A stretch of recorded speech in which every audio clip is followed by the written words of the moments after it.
아멘. 네, 하나님께 영광의 박수 올려드리겠습니다. 우리 옆 사람과도 인사하시겠습니다. 반갑습니다. 축복합니다. 사랑합니다. 우리 찬양대까지 하니까 너무 좋으시죠? 네, 우리 지난주부터 이렇게 두 번째 우리 대면 예배 드리고 있습니다. 이렇게 예배 나와서 드리니까 너무 좋으시죠? 네, 지난 주일에도 보니까 너무 얼굴들 밝으시고 인사하실 때 좀 몇 년 만에 본 분들처럼 이렇게 반갑게 인사하시는데 저도 보기 너무 좋았고 너무 기뻤습니다. 예배 드리는 것 이렇게 좋은지, 또 우리 교우들과 교제하는 것이 얼마나 기쁜 일인지 우리 이 감동 잊지 마시고 늘 간직하시기를 바랍니다. 오늘 이 예배 가운데도 하나님의 은혜와 감동이 있으시기를 축복합니다. 지난 주 중에 하나님께서는 바벨론의 멸망에 관한 말씀을 집중적으로 주셨습니다. 며칠 동안 계속 바벨론에 대한 멸망에 대한 말씀을 주셨는데요.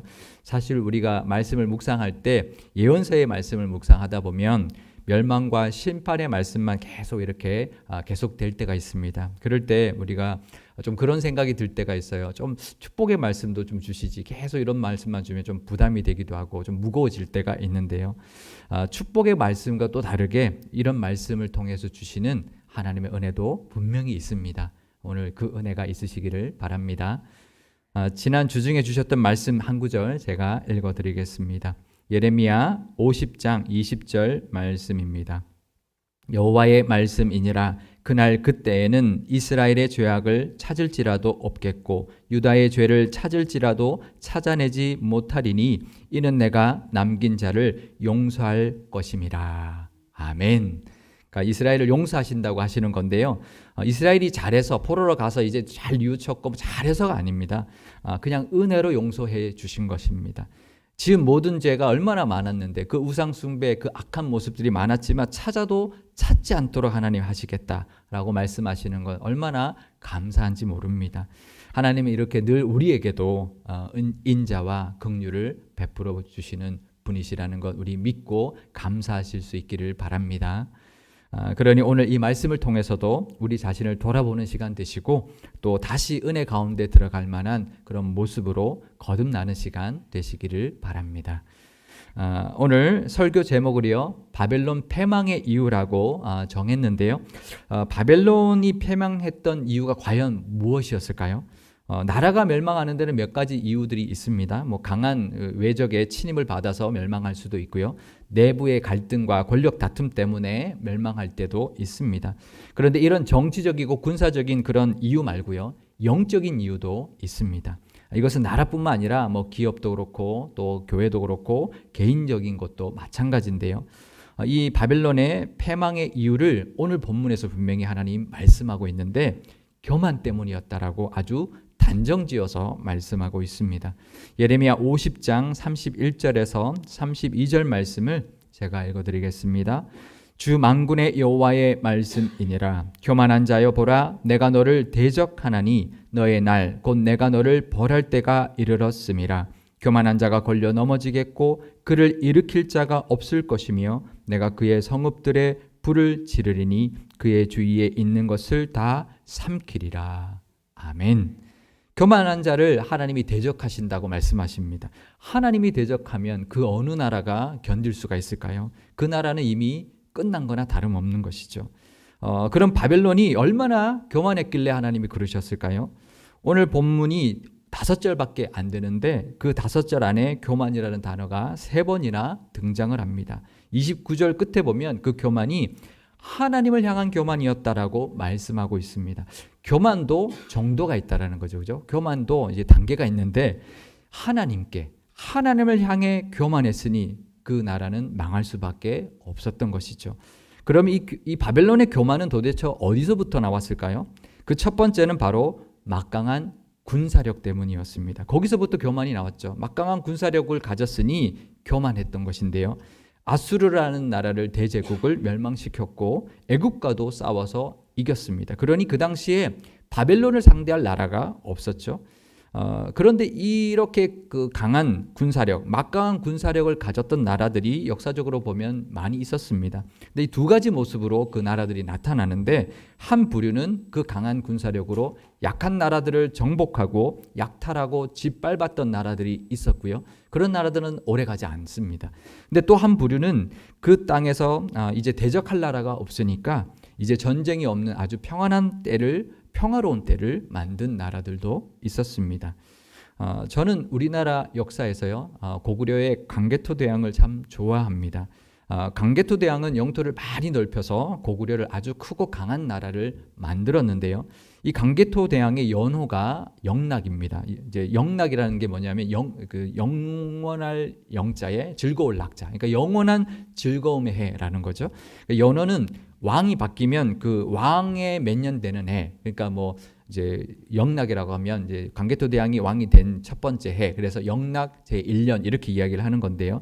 그래서 왕이 된 지 몇 년째 되는 해라고 말할 때 쓰는 것이 연호인데, 이 광개토 대왕의 연호가 영락이라는 거죠. 그게 무슨 의미로 영락을 사용했을까? 우리가 영락하면 떠오르는 교회가 하나 있습니다. 그렇죠? 무슨 교회인가요?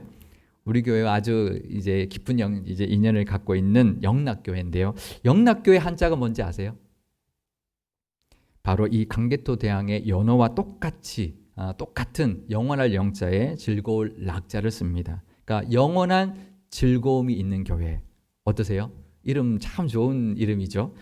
신앙적으로 참 의미 있는 이름이 아닌가 생각을 하는데요.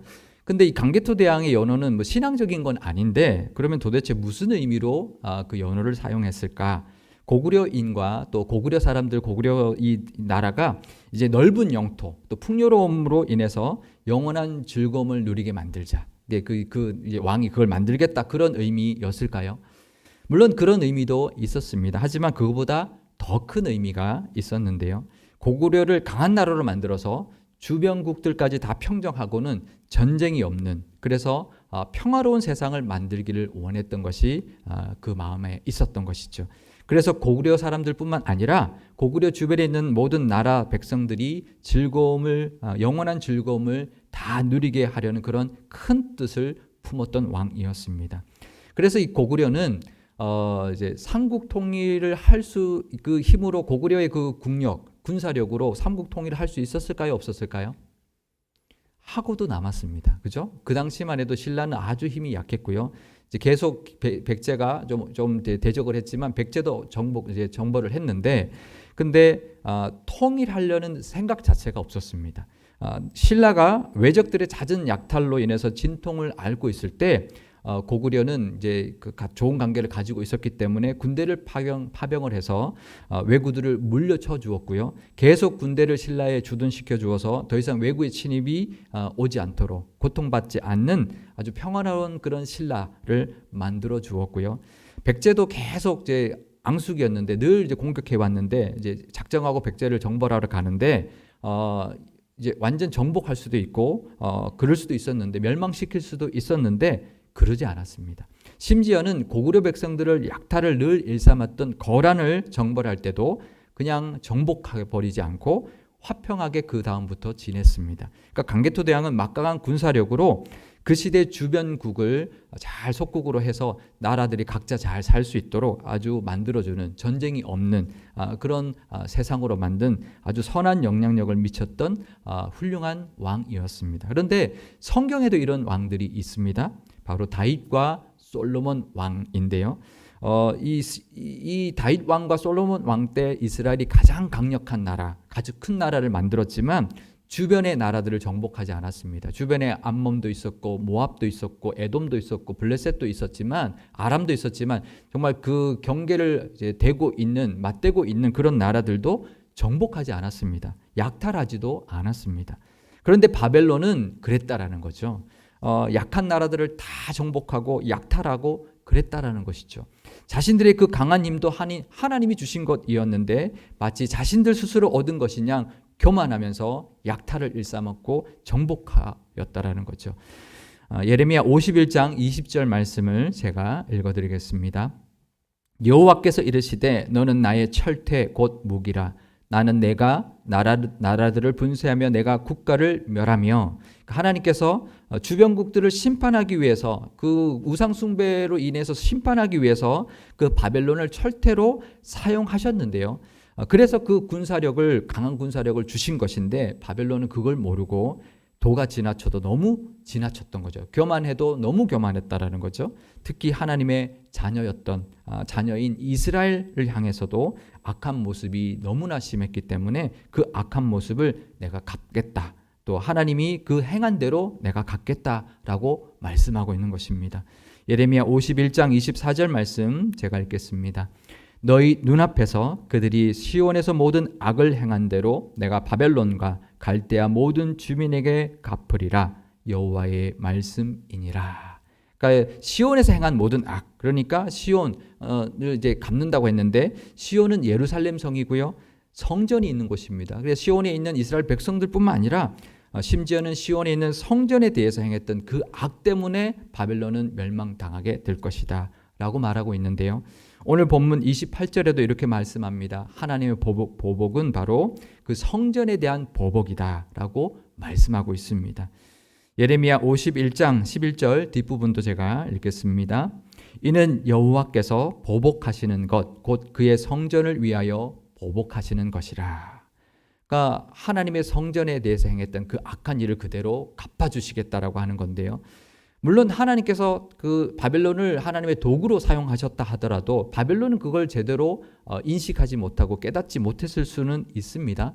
그런데 그래도 그렇지 하나님의 성전을 파괴하고 성전의 모든 기물까지 다 탈취해올 정도는 좀 지나쳤던 것이고요. 또 이스라엘의 그 역사를 바벨론이 모르지 않았습니다. 출애굽할 때 하나님이 역사하셨던 그 하나님의 능력, 또 하나님이 이스라엘에게 행했던 수많은 기사들을 모르지 않았을 텐데 이 바벨론 사람들은 그랬던 거죠. 자신들의 신이 더 강하다, 자신들의 군사력으로 하나님을 이길 수 있다, 그렇게 교만하게 생각했던 것이죠. 교만해도 하나님을 향한 교만까지 가면 그것은 살아남을 길 없는 교만 중에 최악의 교만이 되는 것입니다. 바벨론이 도대체 얼마나 교만했길래 이제 했는지 우리가 잘 아는 한 사건을 소개해 드리겠습니다. 이 정도면 하나님께 멸망 안 당하는 게 정말 이상하다라는 것을 우리가 알 수 있는데요. 다니엘서 5장 23절 말씀 제가 읽겠습니다. 도리어 자신을 하늘의 주제보다 높이며 그의 성전 그릇을 왕 앞으로 가져다가 왕과 귀족들과 왕후들과 후궁들이 다 그것으로 술을 마시고 왕이 또 보지도 듣지도 알지도 못하는 금, 은, 구리, 쇠와 나무, 돌로 만든 신상들을 찬양하고 도리어 왕의 호흡을 주장하시고 왕의 모든 길을 작정하시는 하나님께는 영광을 돌리지 아니한지라. 이 장면은 느부갓네살 왕의 손자 벨사살 왕 때 일이었는데요.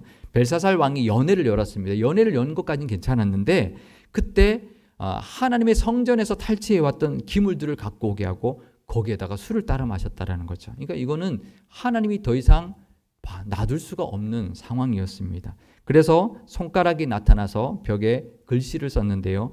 우리가 잘 알죠. 메네 메네 데길 우바르신. 그 뜻을 다니엘이 해석을 해줬는데 하나님이 이미 이 나라의 시대를 세워서 끝나게 하셨다. 또 왕을 저울에 달아보니 부족함이 보였다. 그래서 이제 이 나라가 나뉘어서 메대와 바사에게 주었다라는 뜻이다라고 해석을 해주었는데 그 해석과 그 글의 내용대로 벨사살 왕은 바로 그날 밤 메대 사람들의 침공을 받아서 죽임을 당하고 말았고요. 바벨론은 하루아침에 멸망당해서 메대와 바사 나라에 흡수당하고 말았습니다. 하나님을 향한 이 교만은 바벨론의 결정적인 멸망의 이유가 되었던 것이죠. 바벨론은 이렇게 강한 군사력은 바로 부에서부터 나옵니다. 그러니까 그의 교만은 군사력부터 나왔는데 이 군사력은 그들의 부 때문에 강으로부터 흘러들어오는 재물 때문이었다라고 말씀하고 있는데요. 이 재물에 의한 교만이 바로 바벨론의 멸망의 또 하나의 이유가 되었습니다. 이 바벨론은 우리가 잘 아는 옛적에 바벨탑을 쌓았던 그곳입니다. 그 땅은 교만한 자의 땅이었습니다. 티그리스 강과 유프라테스 강이 함께 흐르는 아주 비옥한 땅이었기 때문에요. 농사가 아주 잘 되었고요. 또 두강을 통한 무역이 발달했고 교통의 요충지였기 때문에 바벨론은 재물이 넘쳐나는 그런 나라였습니다. 재물이 많은 것도 교만에 빠질 수 있는 그런 함정, 교만의 함정에 빠질 수 있는 이유가 됩니다. 그러면 왜 그럴까요? 강한 힘, 또 강한 권력, 강한 재물, 또 많은 재물, 부가 왜 교만으로 빠지게 만들까요? 사람들이 이제 높은 자리에 올라가고 재물이 생기면 교만해집니다. 그것은 그 이유가 있습니다. 그것이 다 하나님께로부터 왔다는 것을 인정하지 않기 때문입니다. 자기 힘으로 얻은 줄 알기 때문에 그런 것이죠. 그런데 이런 교만은 바벨론 같은 나라뿐이 아닙니다. 우리들도 마찬가지입니다. 심지어는 하나님을 믿는 우리도 얼마든지 힘과 권력이 생기고 재물이 생기면요, 얼마든지 교만해질 수 있다는 것을 우리가 알아야 합니다. 조심해야 합니다. 그래서 그것은 우리가 모압과 암몬을 보면 잘 알 수 있는데요. 지난 주일에 우리가 함께 나누었던 것처럼 이 모압과 암몬은 하나님을 알았던 민족이었는데 그들이 우상 숭배에 빠졌고 그 우상 숭배 때문에 멸망을 당했다라고 말씀을 드렸고 함께 나눴는데 그 우상 숭배가 바로 교만 때문이었다라는 거죠. 예레미야 48장 26절과 29절 말씀을 제가 읽어드리겠습니다. 모압으로 취하게 할지어다. 이는 그가 여호와에 대하여 교만함이라. 그가 그 토한 것에서 뒹굴므로 조롱거리가 되리로다. 우리가 모압의 교만을 들었나니 심한 교만 곧 그의 자고와 오만과 자랑과 그 마음의 거만이로다. 아멘. 이 모압에 관한 말씀인데 모압은 바벨론에 비하면 아주 작은 나라였는데요. 이 모압도 풍요롭고 강한 나라였습니다. 그런데 그 모든 것이 하나님의 은혜 때문이었다라는 것을 모르고 인정하지 않고 교만했다라는 것이고요. 그 모압의 교만을 심한 교만이라고 이렇게 성경은 말하고 있는데 원어에 보면 메오드라는 단어를 씁니다. 이것은 최상급입니다. 그러니까 그냥 심하다 정도가 아니라 최고로 교만했다. 가장 교만했다라는 건데 또 그 교만의 종류도 이제 나열하고 있습니다. 온갖 교만이 다 있었다라는 건데요. 자고했고 오만했고 자랑했고 거만했다라는 겁니다. 그러니까 이제 이 교만도 정도가 있는가 하면 종류가 있다라는 거죠. 자고는 이제 사전에 찾아보면 스스로 높은 채하고 스스로 높이 여기는 교만을 말하고요. 오만은 교만한데 그 태도나 이런 행동이 건방진 것을 교만을 오만하다라고 하고요. 자랑은 자기 자신 또 자기가 했던 일들을 자기 스스로 드러내고 말하고 자기가 잘났다고 말하는 것, 그것이 자랑하는 교만이고, 거만은 잘난 체하면서 남을 업신여기는 것의 교만을 거만하다라고 말하는데, 근데 이 모압에게도 하나님에 대한 교만이라고 말하고 있으니까 이 하나님에 대한 교만을 이 자고와 오만과 자랑과 거만을 다시 보면 이렇게 우리가 볼 수 있을 겁니다. 자고는 자신을 높이는데 하나님을 높이는 대신 자신을 높이는 것.